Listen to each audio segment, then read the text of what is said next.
Welcome to Daily Wisdom, Walking the Path with the Buddha, a podcast shared by David Roylance.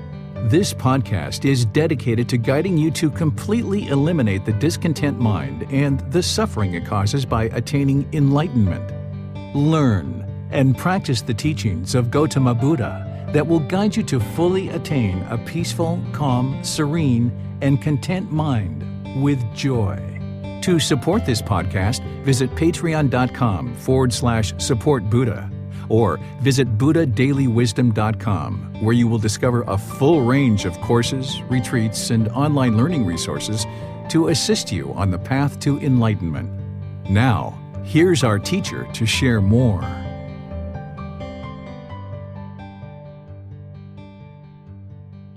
Sawadee Kap. Hello and welcome to Daily Wisdom, Walking the Path with the Buddha. Today is our group learning program, and we're in part 3 of a 3-part series where I'm helping you to understand the Eightfold Path. This is the core teaching of the Buddha.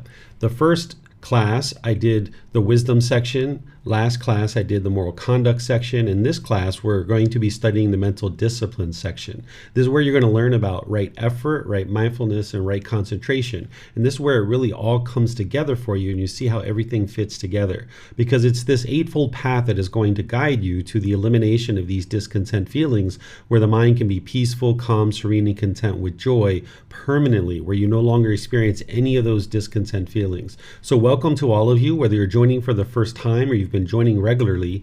The way that we start our classes is we start with meditation. I'll guide you guys in a breathing mindfulness meditation session, and then afterwards when we come out, I'm going to share with you the mental discipline section of the Eightfold Path, walking you through using the words of the Buddha, pausing to see what questions you guys have, and checking in to see if there's any clarity that you guys need that I haven't shared related to the Eightfold Path. So if you'd like to join for meditation, you might pull up a meditation cushion or a chair or whatever it is that you normally use for meditation. I'm going to ease us into meditation with some chanting, which you guys are welcome to join along in. Just remember, this isn't a rite or ritual or ceremony or worship. It's just to help bring some awareness to the mind and awareness of the breath, and I'll be teaching this later in the program.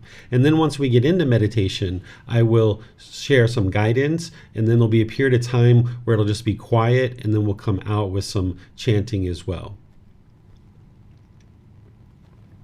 Arahang Samma Sambuddho Mahakawa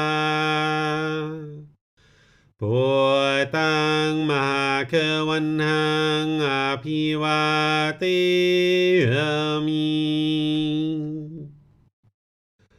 Savakato Mahakavata Dhammo Dhammang Namasami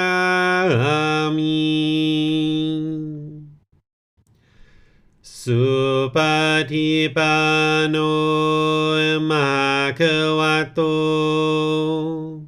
Savaka Sangho Sanghang Namami Namo Tassa Bhagavato Arahato Samma Sambuddhassa Namo Tassa Bhagavato Arahato Samma Sambuddhassa Namo Tassa Bhagavato Arahato Samma Sambuddhassa Iti Pisu Mahakawa Arahang Samma Sambuddho Vicacaranang Sammuno Sakato Rokavitu anuttaro purisa Dhamma sati satatava manusanang Poto Bhagavati.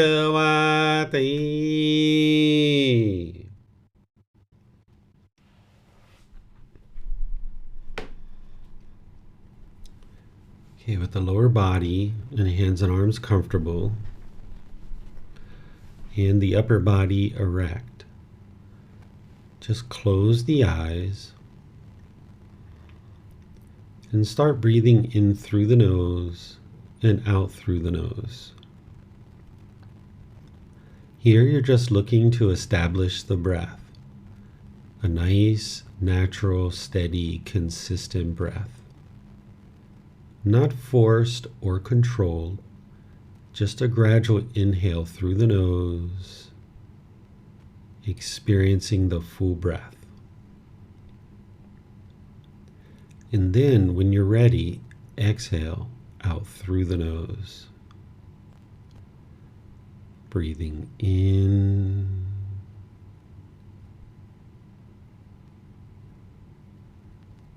and out.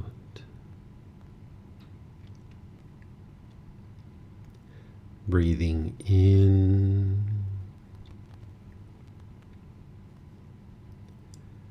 and out.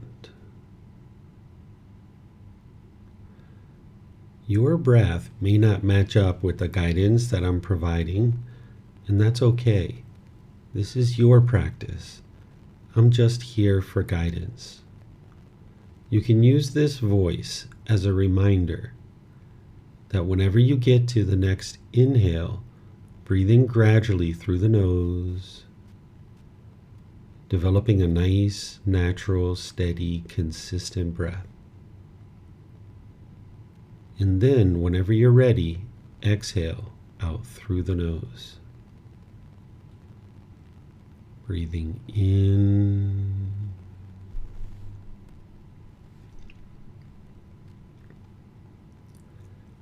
and out.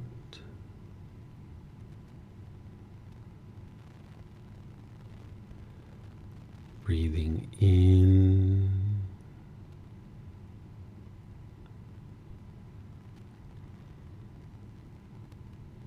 and out.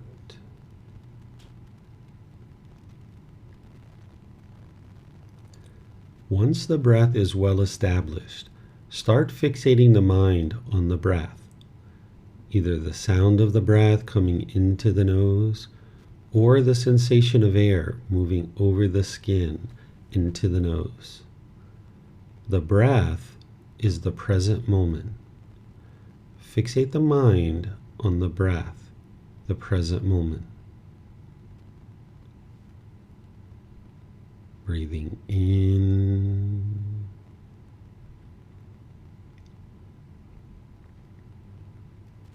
and out.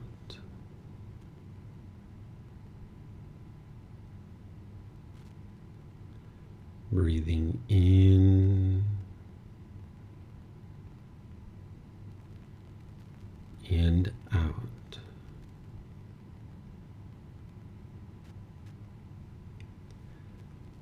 With the mind fixated on the breath, whenever you notice that it moves off the breath, cut that off, let it go, and come back to the breath, the present moment. No need to observe the thoughts, analyze them, judge them, or even try to figure out where they're coming from. Whenever you notice that the mind is moved off the breath, cut that off, let it go, and come back to the breath, the present moment. Breathing in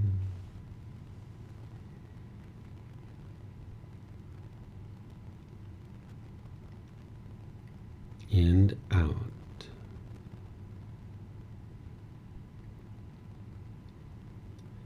Breathing in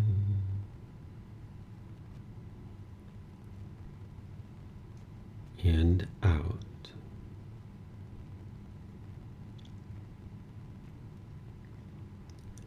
I'm going to be quiet now and let you do this work of focusing on the breath, cutting off and letting go anytime the mind moves off the breath. You have nowhere to go. There's nothing to do. No one needs you right now.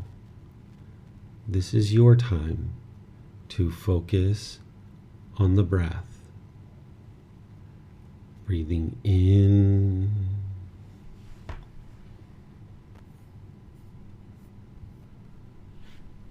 and out.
อะระหังสัมมาสัมพุทโธมะเกวาพุทธังมหาเกวันหังอภิวาเทมิ สวากขาโตมหาเขวตาธัมโมธัมมังนามัสสามิสุปฏิปันโนมหาเขวโตสาวกสังโฆสังฆังนามามินะโมตัสสะภะคะวะโตอะระหะโตสัมมาสัมพุทธัสสะนะโมตัสสะภะคะวะโตอะระหะโตสัมมาสัมพุทธัสสะนะโมตัสสะภะคะวะโตอะระหะโตสัมมาสัมพุทธัสสะอิติปิโสมะเขวาอะระหังสัมมาสัมพุทโธวิจาจารณังสัมมุโนสกาโตโรกาวิโตอนุเตโรปุริสาดัมมาสติสัตตาตาวามนุสนังพุทโธภะคะวะติ Okay, if you guys would like to slowly make your way out of meditation, I'm going to be transitioning over to our class, but I'd like to just once again welcome all of you guys. Welcome to our class. Those of you guys that are joining us for the first time, or if you've been joining regularly, those of you that joined us since we started meditating, welcome to all of you. Today, what I'm going to be teaching you is the mental discipline section of the Eightfold Path.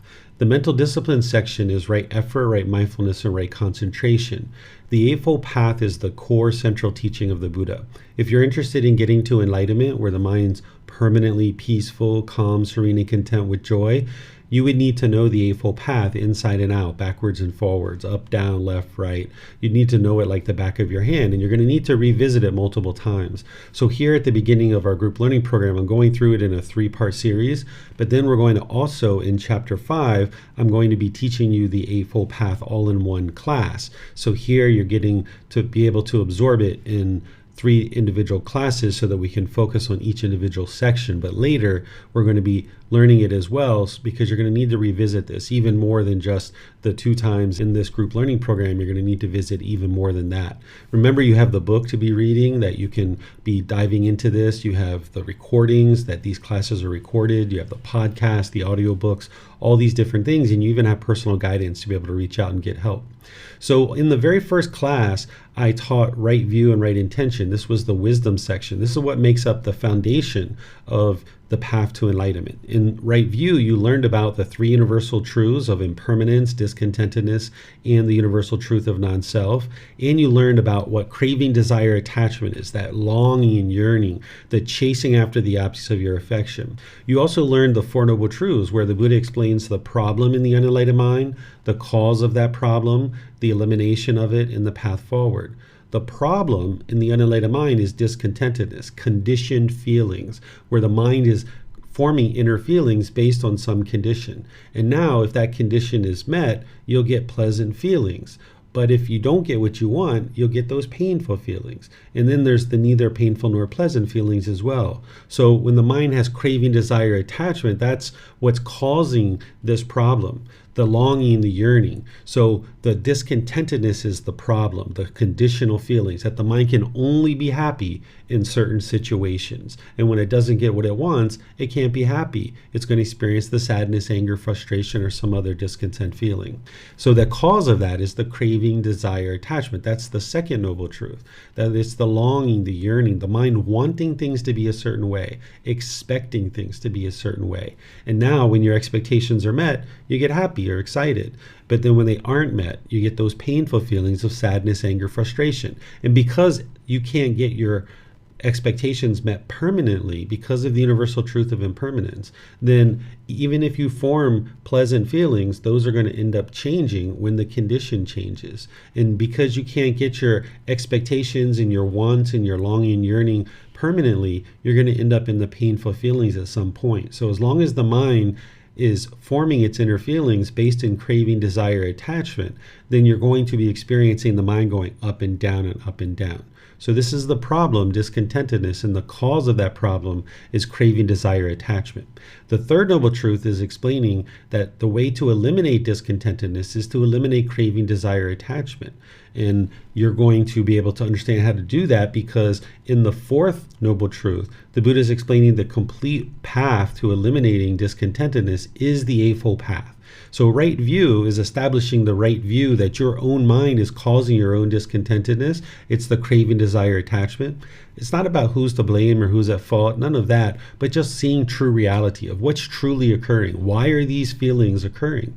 Because once you understand what's causing them, then you can focus on eliminating them, implementing the real solutions. So right view is to establish the right view that your mind is causing its own discontentedness. Wrong view would be to blame other people. And Mom, you're making me angry, or Dad, you're frustrating me, or brother, sister, you're annoying me, or boss, you're making me angry, or whatever it is. Any kind of blame to other people that they're causing your inner feelings, this is to not have right view. So more and more you would like to establish right view where you can look inward and you can see your cravings, your desires, your attachment, your longing, your yearning, chasing after the objects of your affection. That's what's causing the discontent feelings. Then I taught you right intention or right thinking or right thought, where the first part of right intention is the intention of renunciation, then it's the intention of non-ill will, and the intention of harmlessness. What the intention of renunciation is willingness to let go and give up the unwholesome things in your life, willingness to have an open mind and let go of your false beliefs and opinions, bringing in this wisdom that you can now see the truth. Because the very first false belief you need to eliminate is that other people are causing you to be angry, or some situation is causing you to be angry. You need to be able to practice the intention or the thinking or the thought of renunciation where you're willing to let that go when you have this wisdom that's coming in, and now you can see the truth that your mind is actually causing these discontent feelings itself. So practicing the intention of renunciation is the willingness to let go and let go of these false beliefs and this unwholesome activities and any kind of thing that the mind's holding on to. And then you'll need to practice the intention of non-ill will, which non-ill will is goodwill or loving kindness, where you have a genuine interest in seeing all beings be well. And then you practice the intention of harmlessness, where you're disinterested or incapable of causing harm to others. This is rounding out the wisdom section of the Eightfold Path, right view and right intention. And then that sets you up to then understand why it's important for you to practice the moral conduct section of right speech, right action, right livelihood. Because as long as you're causing harm through your speech, actions, and livelihood, this is just going to come back to you because of the cause and effect or action and result. When you make a certain wise decision, it's going to produce wholesome results in your life. But when you make unwise decisions, it's going to produce unwholesome results. And this is called Karma, or the natural law of Karma, this cause and effect or action and result, the results of your decisions. And cultivating wisdom about your moral conduct, now you can practice closer and closer to right speech, right action, right livelihood, and see these wholesome results coming back to you. I shared right speech, where you learned about it's wise to refrain from lying, slander, or gossip, harsh speech, and frivolous speech. These are the 4 aspects of right speech: eliminating lying, slander, harsh speech, and frivolous speech. Frivolous speech is like idle chatter, like yada, yada, yada, yada, yada, yada, yada. And then we went deeper into right speech, and we talked about the 5 factors of well-spoken speech, where it's wise to speak at the right time, what you say is true, speaking gentle, speak beneficially, and speak with a mind of loving kindness. So during the lifetime of the Buddha, this was right speech, because that's all they had was speech. But you're going to need to be able to see this as right communication, that in all situations you would like to communicate in a way that's wise. So whether it's spoken words, whether it's text messages, social media, email, or any other way that you're communicating through words, you would like to practice right speech. Because if you went into a job interview and you did a really stellar job in the job interview using speech, but they saw your social media and your social media was aggressive and bitter and harsh and hostile, you're probably not going to get the job. So you would like to practice right speech in all aspects of your life to purify your ability to then speak with right speech, realizing that that's going to be challenging, right? You're not going to be able to just snap your fingers and instantly implement that.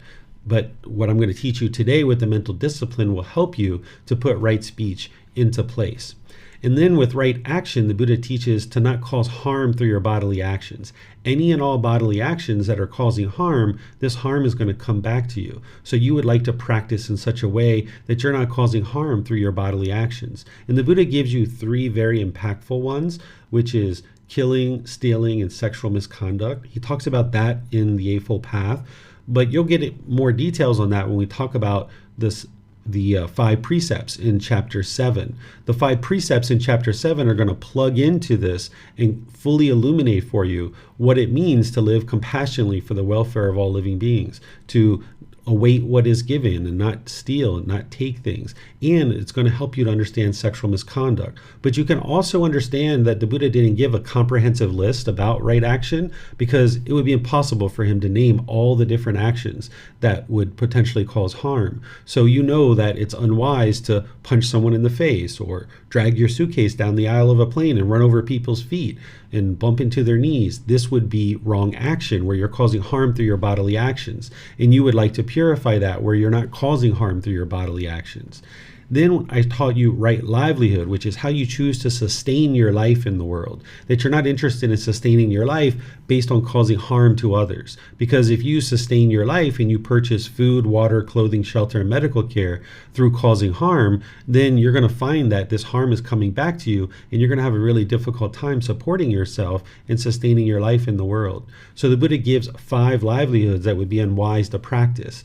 He talked about weapons, meat, living beings, the substances that cause heedlessness, and poisons. If you had business or trade in any of those 5, it's going to cause harm. So you would like to eliminate those from your practice. That you don't sell weapons, that you don't sell meat, that you don't sell living beings, that you don't sell substances that cause heedlessness, and you don't sell poisons. This would be unwise to participate in a livelihood with that.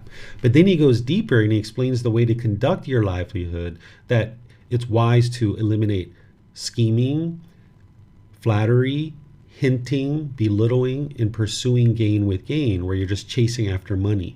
That if you were doing these kinds of things, it's going to cause harm in your livelihood, and now you're going to find it more and more challenging to be able to conduct your livelihood and actually support yourself. And I showed you how to learn this intellectually, how to examine it and investigate it, how to reflect on these things to be able to see the truth for yourself about this natural law of karma. And then what you'll need to do is, as you've now done that, perhaps the reflection part and the learning part, is now start implementing it into your practice. Slowly but surely bring your practice up more and more, where you're practicing the wisdom section and the moral conduct section. And then now we're going to move into the mental discipline section, where I'm going to teach you right effort, right mindfulness, and right concentration. And all of these 8 factors, you're practicing them all at the same time. You're not mastering one before you move on to the other. Instead, they're all in support of each other. You could think about this eightfold path like a speaker system where you have 8 dials and you're trying to dial these in closer and closer, and you get a better and better quality sound out of the speakers. Well, the same thing is true that if you dial these 8 factors into your life closer and closer, revisiting it from time to time, you'll see the quality of your mind improving and the quality of your life improving. But you need to know what these factors are, and then you need to gradually practice them and bring them into your life more and more.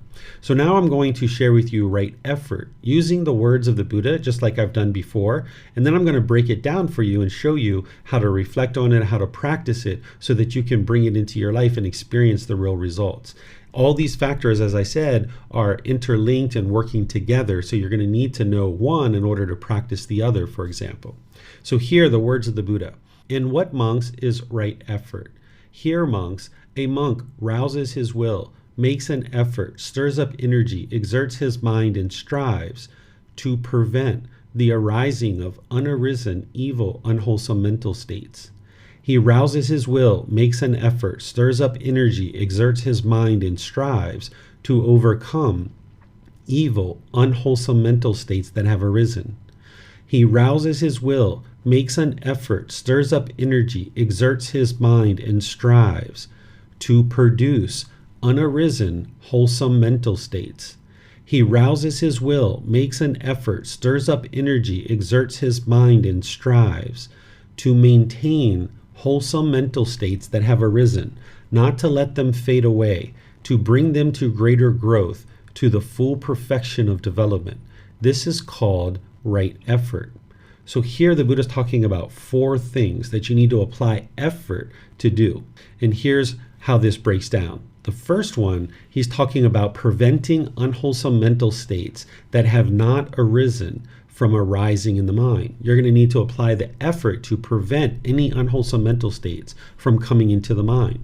Certain unwholesome mental states that are not currently in the mind, the Buddha is saying apply the effort to not allow them to come into the mind. And an example of that might be killing a human being. You probably have no interest in killing a human being. This is probably far outside your mind, that it's not something that you're even seriously thinking about or considering. So the Buddha is saying apply the effort to prevent that from ever coming into the mind, that you're not interested in that coming into the mind. And there's other unwholesome mental states that you probably have that aren't in your mind right now, that if you practice this right effort, that as you're aware of any unwholesome mental states that are currently not in your mind, you apply the effort to ensure that you prevent them from ever coming into the mind. And you're going to learn about wholesome and unwholesome mental states as you progress on the path. So you're going to need to apply the effort to prevent any unwholesome mental states that are currently not in the mind from ever coming into the mind. The second aspect of this is to abandon unwholesome mental states that have arisen in the mind. So right now, there are certain unwholesome mental states that are currently in your mind. You're going to need to apply the effort to abandon those and purify the mind of those particular unwholesome mental states. Some examples might be you might have a certain craving to have sexual contact outside of an existing relationship. This is a potential that someone could have. And if you know that this is going to cause harm because you've studied this and you know that it would cause harm to you, it would cause harm to your partner, this is why people get beat up, this is why they get murdered, this is why sexually transmitted diseases occur, this is why all kinds of problems happen. You can even lose your reputation in your community as this kind of thing is being discovered. So you would like to abandon that. If that's arising in your mind, that's an unwholesome quality that's currently in your mind, you need to abandon that out of the mind by applying the effort to cut that off and eliminate it. And then if there's anger, frustration, or irritation, or any other discontent feeling that is arising, you're going to need to apply the effort to eliminate that from the mind, because that's an unwholesome quality. Any conditioned feeling that is arising is an unwholesome quality. And you're going to need to apply the effort through your dedication, your determination, and your diligence, that you're not complacent and allowing that thought to just continue to permeate in the mind. You're going to need to cut it off and let it go. And then the third one is to produce unarisen wholesome mental states to arise in the mind. This is any wholesome mental states that are currently not in your mind. You're going to need to apply the effort to bring those into the mind. And once again, you're going to learn about various wholesome qualities on this path. And you'll see certain wholesome qualities are not currently in your mind. And you're going to need to apply the effort to bring those in. An example might be generosity.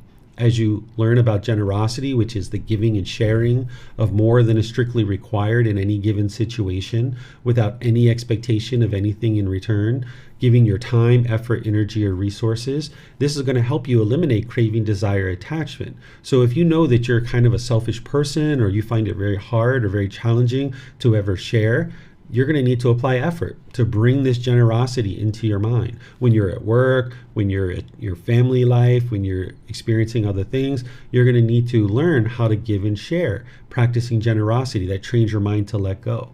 And you're going to need to apply the effort to do that. No one's going to be there with you to do that. You're going to need to do that effort. Or maybe compassion. Compassion is the concern for the misfortune of others. If you notice that you're kind of indifferent when people experience some unfortunate situation, and you're just like, so what? Who cares? That's them, that's not me. If you notice that, that means compassion is not in your mind. You're going to need to apply the effort to bring that into the mind. That's what number 3 is. The Buddha is sharing to apply the effort to produce unarisen wholesome mental states, that this is something that's not in your mind and you're trying to bring this wholesome mental state into your mind. And then the 4th one is to maintain wholesome mental states that have arisen, not allowing them to fade away, and work to increase their growth in the mind. This is that you have certain wholesome mental states that are currently in your mind, and you're going to need to apply the effort to continue to grow those and develop them, bring them to full perfection and full development in the mind. An example of that might be loving kindness. You might be loving and kind. You might have this genuine interest in seeing certain beings be well. But in certain other situations, maybe you're angry and bitter and harsh and hostile, and you're vindictive or resentful or having a grudge or something like that. So your loving kindness hasn't been brought to full growth or full perfection of development, because there's still beings in your life that you have anger or hatred or frustration or annoyance or dislike towards. So you're going to need to apply the effort to bring this loving kindness up into the mind more and more and more. You're going to need to maintain it and help it grow in the mind. Or sympathetic joy is another example. Sympathetic joy is the opposite of jealousy or envy. This is where you have joy for others' success, even if you didn't contribute to it.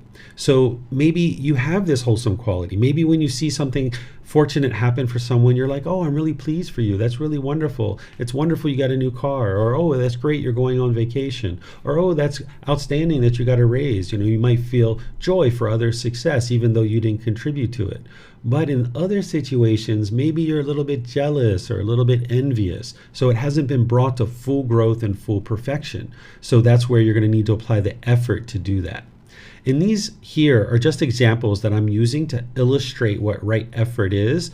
But the examples here are going to be unique to you. The things that are unwholesome, that are currently not in your mind, that you're going to need to prevent from coming in your mind, those are going to be unique to you. The unwholesome qualities that you need to abandon that are currently in your mind, that's unique to you. To produce unarisen wholesome mental states, meaning bring in wholesome mental states that are currently not in your mind, that's going to be unique to you. And then to maintain certain wholesome mental states, bringing in the full growth and perfection and development in the mind, that's going to be unique to you too, because you have certain wholesome qualities in your mind that others may or may not have yet. And this is why you can see it's an independent journey. You can't compare yourself and judge yourself from one person to the next. That's unwise to do. That would be coming from one's own ego. So where you see that your mind's judging other people, you need to cut that off. That would be an unwholesome mental state that you need to cut off and eliminate. So here you can see that you're on your own independent journey, and what wholesome qualities that are currently in your mind or that you need to bring into your mind are unique to you, or what unwholesome qualities that you need to prevent or abandon out of the mind is going to be unique to you. So let me pause and see if you guys have any questions on right effort to understand what this is.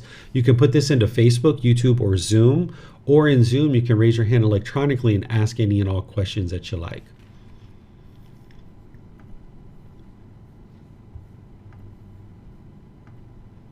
Okay, I'm not seeing any questions anywhere, so I'm going to move on to the next step, which is right mindfulness. Again, I'm going to read this to you using the original words of the Buddha, and then I'm going to break it down for you and help you understand how to understand it, how to reflect on it, and then how to practice it. So here's the words of the Buddha on right mindfulness.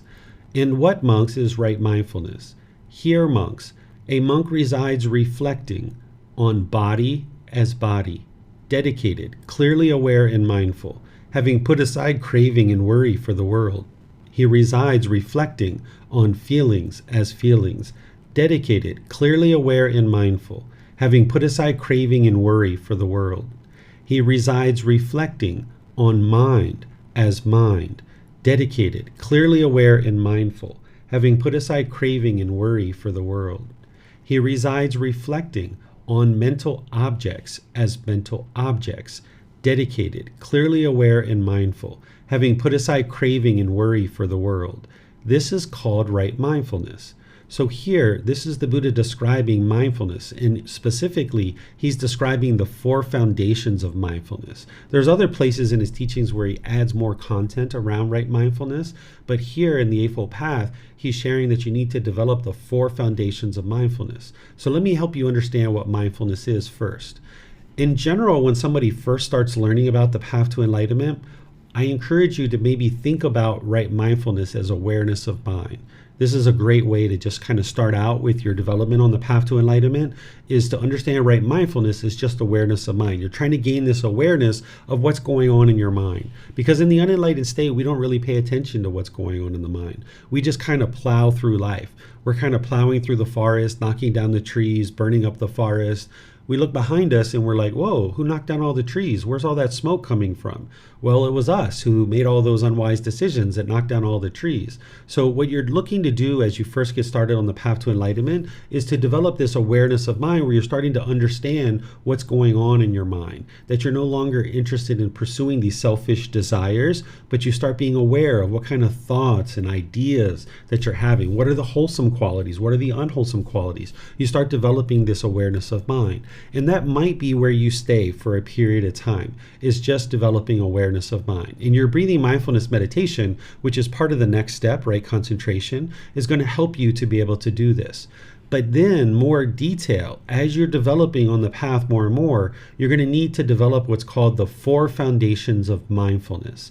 The 4 foundations of mindfulness are having awareness of the bodily sensations, the feelings, the condition of the mind, and the mental objects. What the Buddha's cluing you into here is he's cluing you into the life cycle that your discontentedness is going to take as you have craving, desire, attachments in the mind, and you experience contact through your eyes, your ears, your nose, your tongue, the body, and the mind itself. When you're experiencing agreeable contact, you're going to get pleasant feelings. But when you experience disagreeable contact, you're going to get painful feelings. These are the conditioned feelings. But before that occurs, there's bodily sensations associated with all of these discontent feelings, whether they're pleasant, painful, or neither painful nor pleasant. There's some bodily sensation that is occurring. This is like an early warning system, helping you to understand, hey, discontentedness is about to arise. The mind is about to form a conditioned feeling. And you have the opportunity right there to take action, that you can cut it off and let it go. What these bodily sensations are things like if you were about to get angry, you might have felt like tingling in the body, rising up from the feet to the head. You might have felt tightening in your chest, maybe pain around your heart, maybe tightening in your throat, maybe heat in your face or pressure in the skull. You should be able to directly reflect on certain situations where you've been angry or frustrated, and you might see these kinds of symptoms, or you may not be aware of them at all, that they're actually occurring. That's where you need to develop more mindfulness, because you can actually cut off and let go of discontentedness as a bodily sensation. As you develop more and more, you'll be able to cut it off and let it go. Because if you don't, then it's going to form a feeling. So you're not suppressing your feelings here. That's not what the Buddha is teaching you. Sometimes people think that's the case, but instead you're catching it before it ever became a feeling. You're catching it as a bodily sensation. So essentially you're having some contact through the eyes, ears, nose, tongue, body, and mind. And the mind is experiencing these bodily sensations, and it's about to form a conditioned feeling. And if you apply right effort at the bodily sensations, you can say, nope, I'm not going to let you do that. You can rewire your mind to no longer form conditioned feelings. So if you can develop awareness of the mind in these 4 foundations of mindfulness, now when you're seeing those bodily sensations and you know the mind's about to form a conditioned feeling, if you've been training in meditation enough, you can cut that off and let it go, not allowing the mind to form a conditioned feeling. And now you've protected the mind so that you can remain peaceful and you can remain joyful. If you do this enough, then you'll eliminate your cravings, desires, attachments, and there won't be any arising of any discontentedness. But in the process of getting there, you're going to need to be observant of those bodily sensations and then cut it off and let it go before it becomes a feeling. Because once it becomes a feeling, now you have a real problem to deal with. Your mind's angry, your mind's frustrated, you're agitated, and you got to get rid of this. This is kind of like if you were out in the middle of the ocean, maybe going from the USA to England, you're out in the middle of the ocean and the water's flooding into the boat. And now you've got a real problem. You got to get this water out. So what you would like to do is you would like to prevent this from ever occurring. You'd like to prevent the water from ever coming into the boat so you can sail from the US all the way to England without any issues. So that's why you're cutting off at the bodily sensations, not allowing the mind to experience conditioned feelings. But understand, this takes time to develop. This takes many months, maybe even a year or two to actually develop the ability to do this in every single situation. So you're going to need to start developing a bit by bit.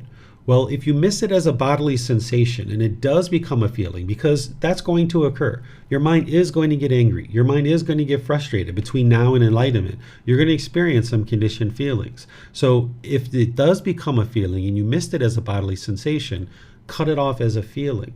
You can redirect the mind. You can take it in another direction. If you're sitting there watching the news and you feel this frustration building, cut off the news and go outside for a walk. Go out for a bike ride.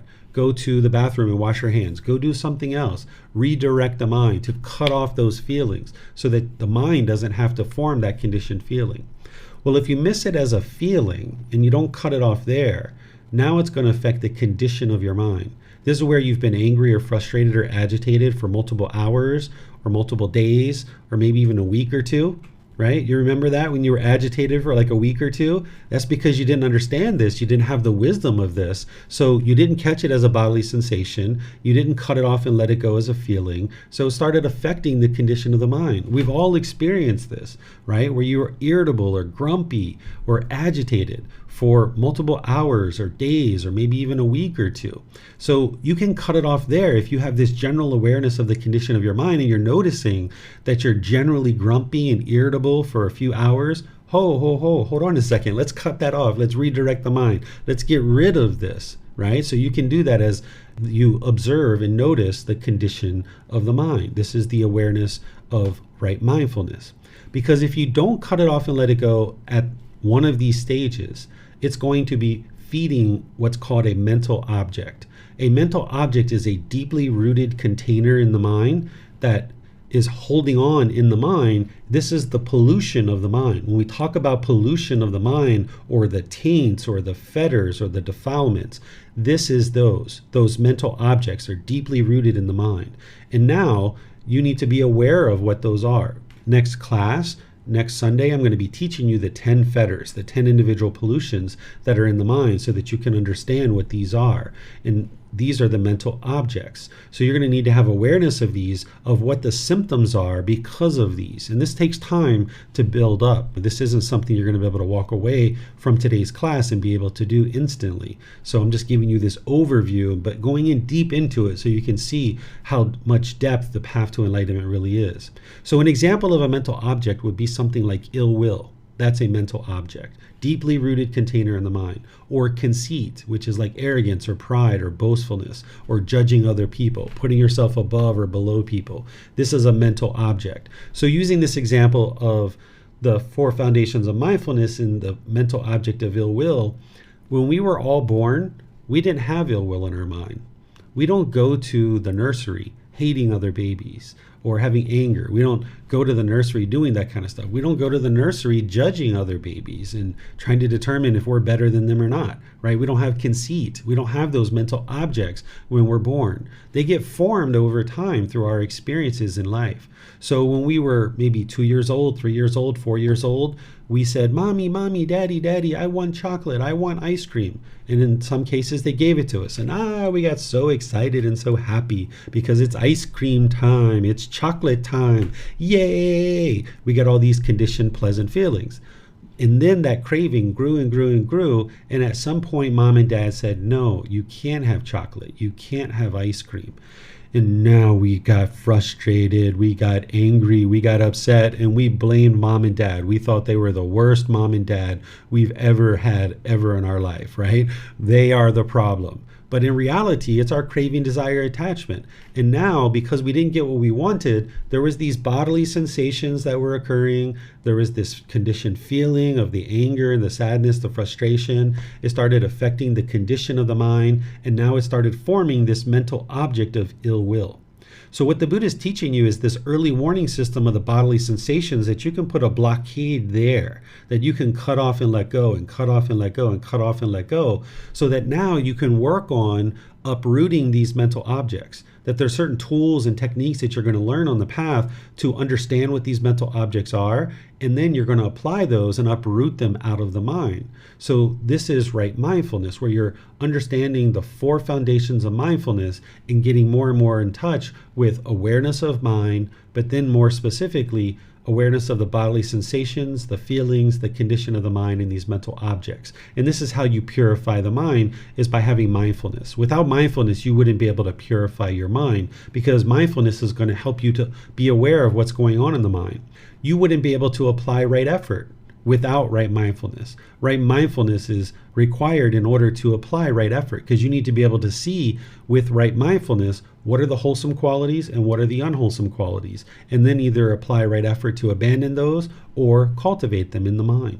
So right mindfulness is really key to help you to develop on the path so that you can purify the mind.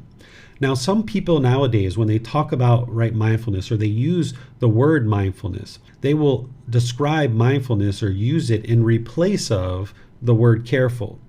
You might hear somebody say, "Can you mindfully take this glass of water to the table?" Right? Or can you mindfully carry this glass of water to the table?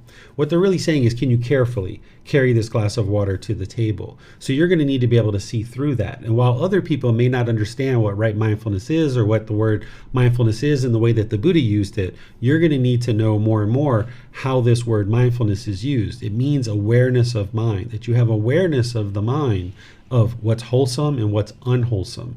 And this is how you're going to develop more and more on the path. And you might just stick with awareness of mind for now, but then as you develop more and more, developing all the various factors, you're going to need to develop the 4 foundations of mindfulness. So let me know what questions you guys have here on right mindfulness. You can put that into Facebook, YouTube, or Zoom, or you can raise your hand in Zoom and ask any questions that you like. Okay, I'm not seeing any questions anywhere, so I'm going to move on to right concentration. I'm not going to read right concentration, because here in right concentration, the Buddha is describing the jhanas. You can read this at some point if you like, it's in the book. What a jhana is a jhana is a preliminary phase that the mind goes through before you get to the first stage of enlightenment. And it's practicing all the 8 factors of the Eightfold Path that is going to produce these jhanas. These are heightened qualities of mind. It's kind of like the light bulb is flickering. It's giving you an indication that you're putting together the Eightfold Path really well, and you're starting to notice these heightened qualities of mind.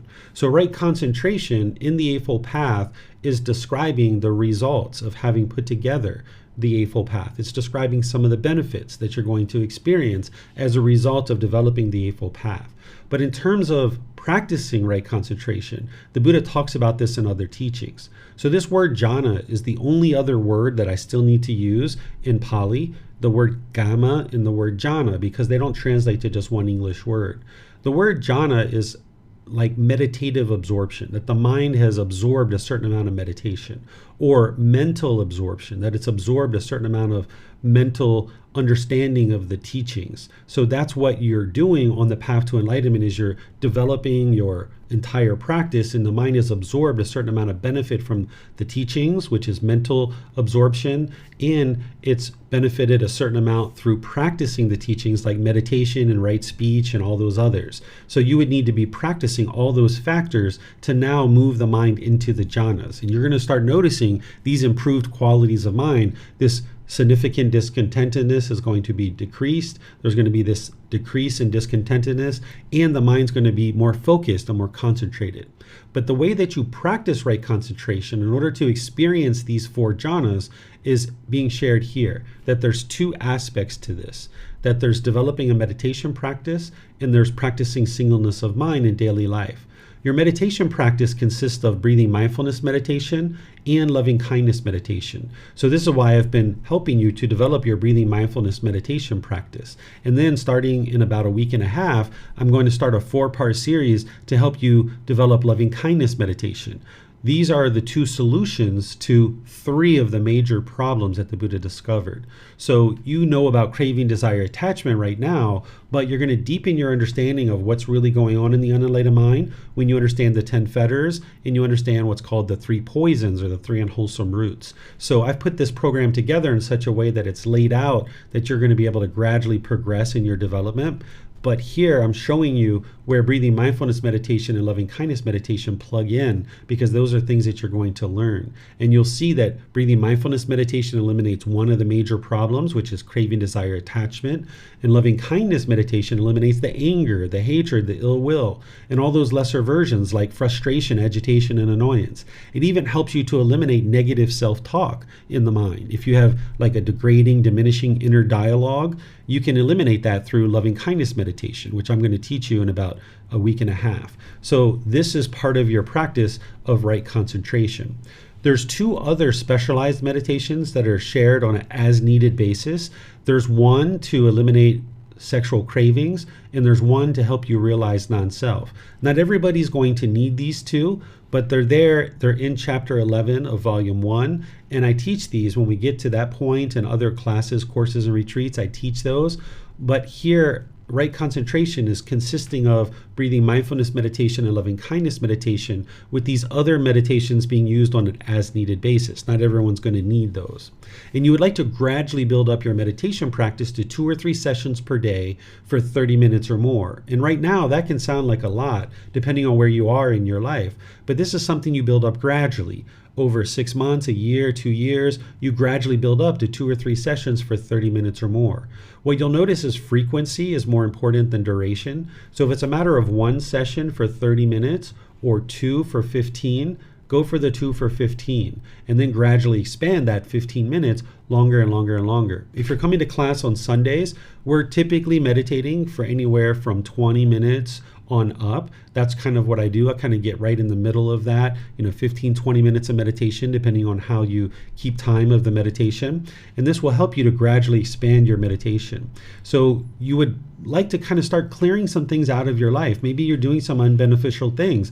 Maybe you're spending an exorbitant amount of time on social media, or an exorbitant amount of time on YouTube, or other things that are unbeneficial for you. So as you start peeling those things away out of your life, you can make more and more time for things like meditation. And you can do this gradually. Again, it's your own independent practice. You're not comparing yourself to anyone else. You just gradually build up over the months ahead to get to a point where you can meditate 2 or 3 times for 30 minutes per session. Then the other part of right concentration is practicing singleness of mind in daily life. This is where you train your mind to do just one thing at a time. If you've been taught multitasking, this is part of the unknowing of true reality that the mind has, that oftentimes people are taught to multitask. And this is supposed to produce more beneficial results and make you more productive. But in reality, it's actually doing just the opposite, because the mind can't actually multitask. The human mind can only do one thing at a time. When you're multitasking, you're doing one thing for 3 seconds, 5 seconds, 10 seconds, and then you're rapidly cycling to the other thing for 3, 5, 10 seconds. And then you're rapidly cycling to another thing for some amount of time. And your mind's rapidly cycling from thing to thing to thing to thing to thing. And then when you get home at the end of your day, you're feeling stress, you're feeling anxiety, you're finding it hard to relax and be comfortable because your mind's just go, go, go, go, go, go, go. It's overactive. You're lacking concentration because the mind is bouncing around from thing to thing to thing to thing to thing. So if you're talking on the phone to your mom, you're watching TV, maybe you're eating a sandwich, you're not actually doing those 3 things all at one time. You're bouncing around from thing to thing to thing to thing to thing. And now when you're talking to your mom, that phone call goes longer than it really needs to. You don't remember everything when you got off the phone. You might even need to follow up and ask, what are the things you agreed to because you can't remember? You might even use wrong speech and damage your reputation. Whereas if you just did one thing at a time, this phone call would be much shorter. You could be very targeted, very purposeful. You can still be warm and loving and gentle and all those kinds of things, but you can just be targeted and you can be focused. And then if you agree to a particular thing, you'll remember what that is so that you can follow through with that action item. Or if you're using right speech, you can bring forth your full wisdom to make sure you don't damage your relationship.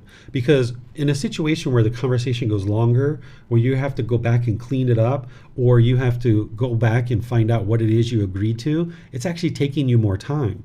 In this TV program, you didn't really actually digest that either and benefit from that. And you didn't benefit from the sandwich either because now maybe you have a stomach ache from eating too fast. So you're going to need to do just one thing at a time. And this will train the mind to be more focused and more targeted, more concentrated. Because when you're rapidly cycling from thing to thing to thing, your mind isn't able to do that in a concentrated way. The mind's going to be rapidly cycling. And where this comes from is in the 1960s. This is when multitasking came out because computers came out in the 1960s. And a computer chip can actually multitask. But human beings thought, well, hey, we should be able to do that too. A computer chip can do multiple processes at one time, but a human being's mind can't. So you're just rapidly cycling and you're making the difficult issues in the mind where the mind can't concentrate. So by doing just one thing at a time, you're getting more focused. So if you're washing dishes and your mind wanders, you would like to cut that off and let it go. Or if you're in a business meeting and your mind wanders, you would like to cut that off and let it go and bring it back to the business meeting. Or if you're in this class and you're listening to me talk, you would like to just be listening to me talk. Rather than surfing the internet or looking at your phone or doing any number of other things, you would like to just do one thing. And this is actually training your mind during the time that I'm talking, during class, to practice singleness of mind. And then in other parts of your life, you do that same thing. That wherever you see the mind roaming and wandering, you cut that off and let it go, and you bring the mind back to the present moment and whatever it is that you're doing. This will help you to develop the focus and concentration. An analogy that I can give you is that if you had a piece of wood and you had a steel rod and you grinded this steel rod back and forth over the wood, initially that steel rod's going to bounce around a whole lot because there's no groove there yet. So it's going to be bouncing around a lot. So right now, whatever the condition of your mind is, it might be bouncing around in these certain situations. You can't stay focused and concentrated. But if you grind this steel rod back and forth more and more and more, it gets a nice groove in the wood. And then it's less and less likely to bounce out. And when it does bounce out, you'll notice it and you'll be able to bring it right back. But if you bring this steel rod back and forth across the wood enough times, eventually you're going to get a deeper and deeper groove in the wood and it won't bounce out. It's just going to always stay focused and concentrated. And that's what you ultimately would like to get to with your meditation practice by focusing on the breath. You're training the mind like that steel rod to create that groove. But initially it's going to be bouncing around a lot because you don't have a groove yet. Or when you're washing dishes or in a business meeting or you're in a class like this, you would like to focus, have singleness of mind, understanding that it's not going to do that easily initially. So it's going to bounce around for a while. But if you do this enough, over time, you'll notice more focus and more concentration, and this is going to help you. You'll get more memory as well, more clarity in your mind. And now in your personal and professional life, you'll be able to really perform optimally with this mind that is more concentrated. So here, this is right concentration, that you develop a meditation practice and you develop singleness of mind in daily life, realizing that this is gradual training, gradual practice, and gradual progress. And then just to kind of summarize this, and then I'll open up to any and all questions you guys have related to right concentration or anything else you guys would like to talk about, is that what we discussed today is we talked about right effort, which is taking initiative to eliminate unwholesome aspects of the mind and cultivate certain wholesome qualities in the mind. And then we talked about right mindfulness, where we're talking about awareness of the mind with the 4 foundations of mindfulness, developing awareness of the bodily sensations, the feelings, the condition of the mind, and the mental objects. And there we just talked about right concentration, where you're developing your meditation practice and practicing singleness of mind to the point where the mind is experiencing these jhanas, where this is the light bulb flickering because your mind has absorbed a certain amount of meditation, you've absorbed a certain amount of the mental teachings, and now through the meditation and through practicing singleness of mind in daily life, these heightened qualities are starting to be experienced in the mind, and you'll be able to see this for yourself. And then what I'll share here at the end is just understand that you're going to need to learn all these different teachings, and these are all things that I'm going to walk you through and help you learn. I've provided all the resources to help you. That the 3 universal truths and 4 noble truths, you've learned that already, but you're going to be revisiting that several times in this program because it's so key. The Eightfold Path, you're going to need to learn, reflect, and practice that, and you're going to revisit that again. I'm going to be teaching you the 5 precepts in Chapter 7, and you're going to be developing your meditation practice all the way through the entire program. And then next week, I'm going to teach you the 10 fetters and the 4 stages of enlightenment. That putting together this Eightfold Path is going to lead to these jhanas, and that's where you then need to focus on eliminating the 10 fetters so that the mind can actually move into the 4 stages of enlightenment. And I'll teach you that next week. But remember, all these things that I'm teaching you, you're not going to be able to just instantly learn and instantly practice. You need to gradually develop this. So this is maybe the first time that you've learned this. And you can talk to some of the students who are joining, who've maybe attended this program regularly, that they've actually maybe taken this program 2, 3, 4 different times, and they're continuing to learn and continue to develop their practice, and they're continuing to see improvement in the condition of their mind. And that's where I'd like to share with you to never ever give up on your development of your life practice, because giving up on your life practice or giving up on meditation is like relegating yourself to anger and sadness for the rest of your life. And if you do that, it's just like, all right, well, I'm just going to be resentful and grumpy and bitter for the rest of my life. I'm just going to deal with it. But instead, you would like to stay focused and dedicated in realizing that these discontent feelings are impermanent. They're not permanent in your mind. You can eradicate them from the mind. You don't have to live with the painful feelings and all these other discontent feelings that are arising. But if you give up, then these things will continue to occur. So your enlightenment isn't going to be determined on whether you miss meditation today or not, because it's not possible for you to go from now all the way to the end of your life, 2 to 3 sessions of meditation for the rest of your life. It's not possible for you to do that from right now, from this moment.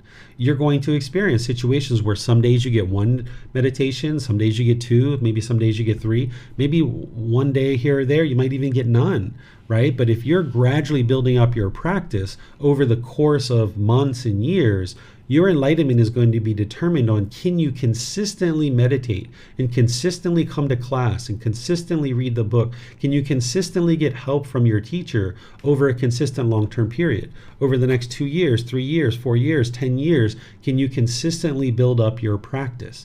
So if you look at 2 meditation sessions a day and you look at a month, 30 days, that means that you would be meditating 60 times in 1 month. Well, if you get 52 or 55, it's okay. You're still going to get to enlightenment if you can do that for the next several years, right? So if you miss meditation here or there, it's okay, right? Of course, you would like to be as dedicated and diligent as possible, but missing a meditation here or there isn't going to determine whether you get to enlightenment or not. What's going to determine if you get to enlightenment or not is, now that you've missed a meditation, what do you do next? Do you allow that to be 1 week, 1 month, 1 year that you're not meditating?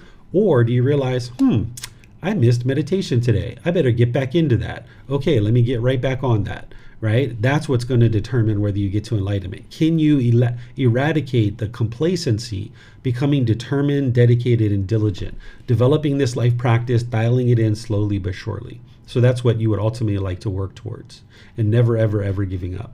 Let me know what questions you guys have on anything that we've discussed today. You can put that into Facebook, YouTube, or Zoom, or you can raise your hand in Zoom and ask any questions that you like. So it looks like Marcy has her hand up. If you'd like to go ahead, ma'am.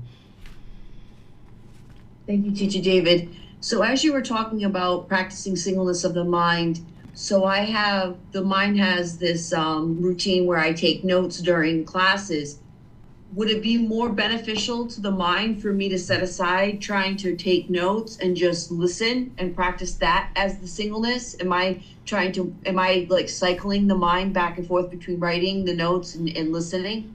You can consciously go back and forth where you're listening and then now you're writing, and you're doing that consciously as two individual steps. It's not back and forth, back and forth. It's very consciously, very methodically listening, taking notes.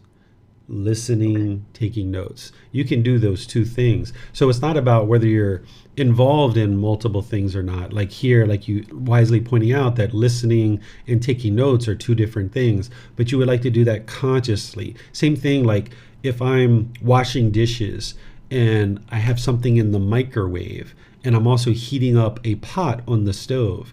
The microwave and the stove are doing those things. I'm not doing those things. I'm just focusing on the dishes. But now when the buzzer goes off on the microwave, I'm stopping the dishes and I'm consciously moving to the microwave to address that. And now when I'm done with that, I'm consciously moving over to the stove and handling that situation. But if you run back and forth and rapidly cycle, that's what you're not interested in doing. So how would I be able to delineate knowing that I'm consciously moving from one task to another? You know what I mean? Mm-hmm. How do I make the mind aware that I'm doing that? It's at the speed that you're doing it. So if you're doing it really quick, really rapid, that's the craving, desire, attachment that you're rapidly cycling from thing to thing to thing to thing to thing. So you would like to, you're washing dishes, beep, beep, beep, beep. Oh, okay, stop, and now move over. You're consciously moving over rather than hurrying up, dropping the dishes down, running over to the microwave. You're just, okay, time to address the microwave. You set your sponge down, you walk over, you open the microwave consciously. You're not doing it really hurriedly. This is why you're not going to spill things. You're not going to trip over things. You're not going to drop things in your kitchen and break them. You'll probably do those things occasionally, but you will be able to get to the point where you're consciously making wise decisions and you're not tripping over your feet. You're not slamming the microwave. You're not stabbing yourself with a knife. You're not doing any of those kinds of things because you're doing it consciously. When you're making wise decisions, you'll experience wholesome results and you won't experience those kinds of things. Just so I'm clear, so like you will say something and then it triggers a reflection, so then I consciously take that reflection and I write it down to kind of like solidify it in the mind and then go back. But I'm not quickly like rushing to write down every word you're saying, right? So that would be the two differentiations? Exactly, okay. exactly. Right. And when you're done, your hand's not hurting, your head's not hurting, you haven't scribbled all over the paper, you're very methodically writing out notes, nice and neat, nice and consciously. You're doing this in a consistent way where you're not just longing, yearning, and chasing after this thing. Because if there's craving, that's what the mind's going to do. Okay, let me see if we have any other questions anywhere. Okay, looks like we have a question on Facebook from Mayu Lee. She says, I find that when I miss meditation, the mind tends to get complacent, even though I get right back at it.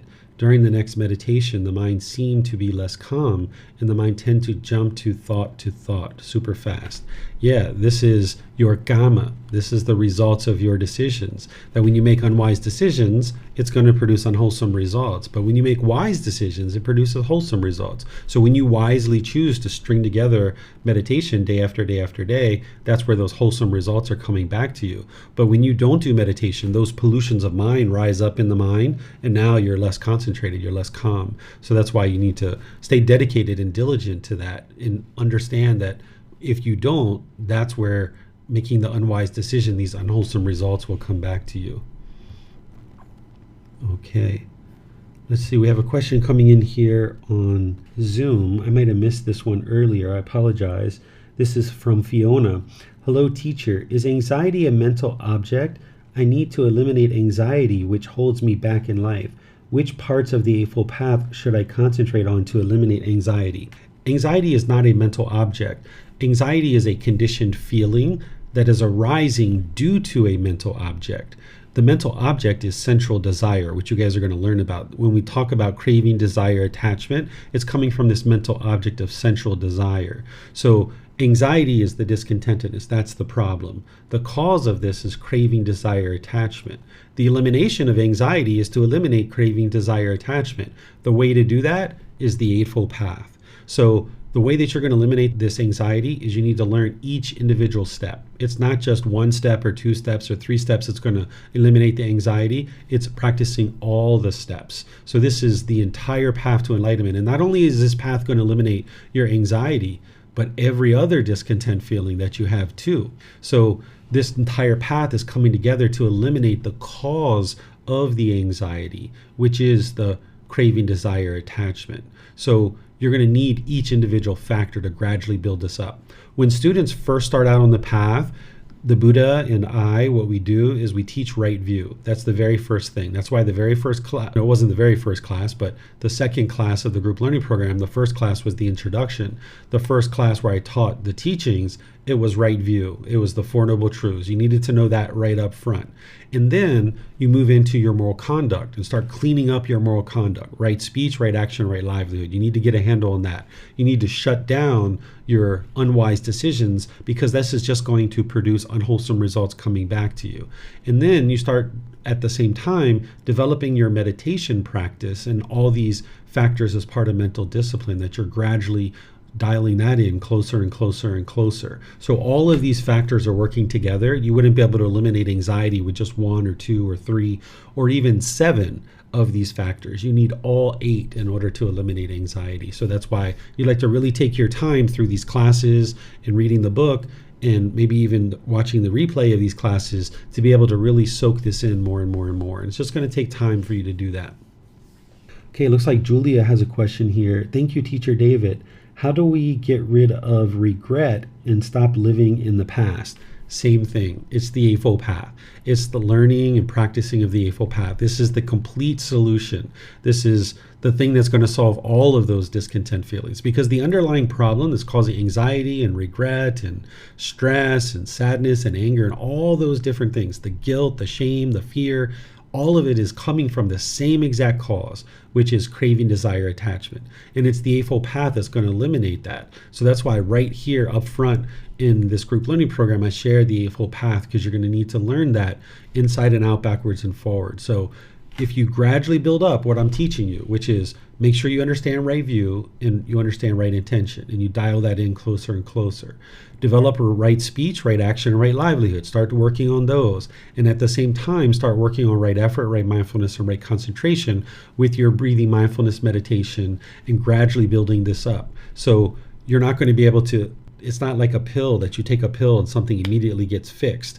And you can't take a pill and eliminate anxiety, and you can't take a pill and eliminate regret, right? It might cover the symptoms a little bit, but it's not solving the underlying cause or condition that's causing this, which is the craving, desire, attachment. So you would like to develop each individual factor slowly but surely. And here I've introduced you over 3 classes to all of them. And if you're working on building up your meditation practice and all these other things, just gradually work on this Eightfold Path, dialing this in closer and closer. So you're not going to be an expert at this in just 3 weeks that I've been teaching you, but instead you can gradually revisit this over time. So that's why we've got that long week in between each class. So it gives you time to read the book, to listen to the replay, to develop your meditation practice. If you're doing the work outside of class, you'll see the improvement to the condition of your mind. I know with 100% certainty that these teachings that I'm sharing with you from the Buddha will lead to your enlightenment. If you investigate them close enough, if you examine them close enough, and you reflect on them to verify them, and you practice them, they will absolutely lead to the elimination of your discontent feelings. But you'll need to do the work outside of class to really dial this in closer and closer. Okay, it looks like Joe has a question as well. He says, the more I learn in our classes, the more I realize how much work I have ahead of me, or how far from true reality I am. Yes, that's part of learning, is to look at that, right? And look at that in a positive way. That, hey, it's kind of nice to be in kindergarten all over again, right? It's kind of nice to start from the beginning and kind of build your life from square one, right? Because however old we are, we've gone through life without even understanding this natural law of karma. Can you imagine going through life not understanding the natural law of gravity?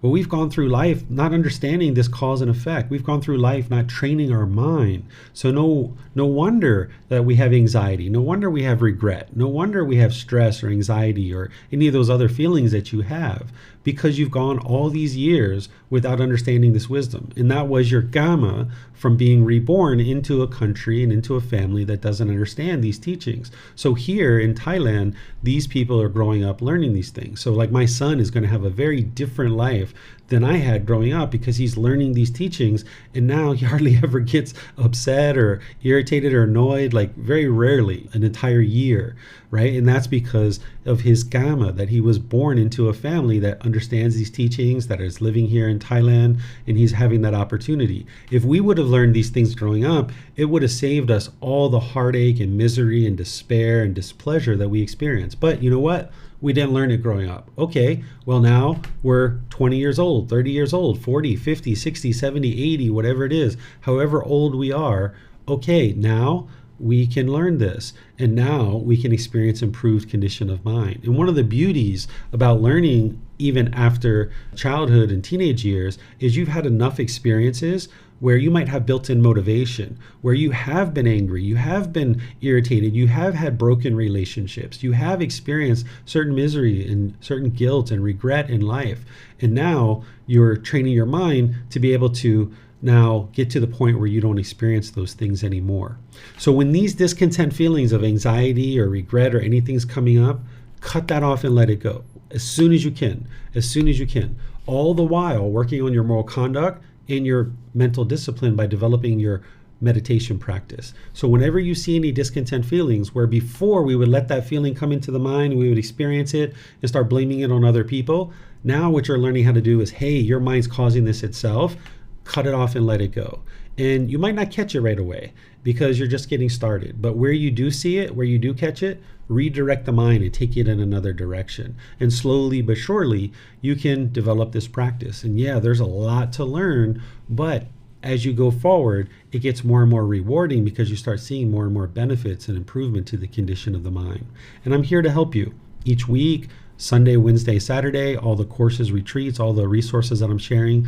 There's no obstacle standing in your way to be able to make your way to enlightenment. That's why I don't even charge any money for the teachings that I share, so that the only thing you need to apply is dedication, determination, and diligence. If you apply those things to investigate the teachings, to reflect on them and practice them, you'll be able to see enlightenment potentially in this life.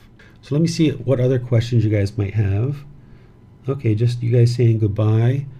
All right, well, it looks like that's all the questions that we have for today's class. So what I'll do then is just thank all of you guys for coming. I appreciate your dedication and your diligence to learning over the last few weeks, and there's more ahead, right? We're only 1 month into our program. You're going to be learning plenty of things. And there's people here that are attending that are retaking this, maybe for the first, second, or third time even. So if this is your first time through and it seems like a lot of content, yeah, it's a lot. It's really deep. It's really detailed. But you go through a learning event, maybe you learn 10% of what's being shared, maybe 20%. So then you do it again. And maybe next time you learn 30%, 50%. And then you do it again. And next time you learn 80, 90, or maybe 100% of what's being offered. So each time you're in these classes, each time you pick up the book, you're learning a little by little, and you're integrating more and more into your life. And gradually, slowly but surely, you'll see the improvement to the condition of the mind in your life. So next week on Sunday, I'm going to be sharing the 10 fetters, which are the 10 pollutions of mind, or 10 taints. These are the things that you're purifying out of the mind. And these are the mental objects. Then I'm also going to be sharing with you the 4 stages of enlightenment, how your mind's going to move through those 4 stages of enlightenment. And then on Wednesday, I'm going to be doing breathing mindfulness meditation with students, and I'm going to be refreshing your memory about breathing mindfulness meditation, and then we're going to actually be doing a session together as well. So you can watch that live, attending the class, or you can watch the replay if you'd like. So thank you all for joining, and perhaps we'll see you guys in a future class. Have a very lovely and wonderful rest of your day. Sawadee. Thank you for listening to this podcast. To provide support for this podcast, visit patreon.com/support Buddha. To access more teachings, visit buddhadailywisdom.com. There, you will discover a full range of courses, retreats, and online resources to assist you on the path to enlightenment. Remember to establish a daily, consistent meditation practice, along with learning and practicing these teachings. A well-developed meditation practice is the foundation in which to train the mind to attain enlightenment.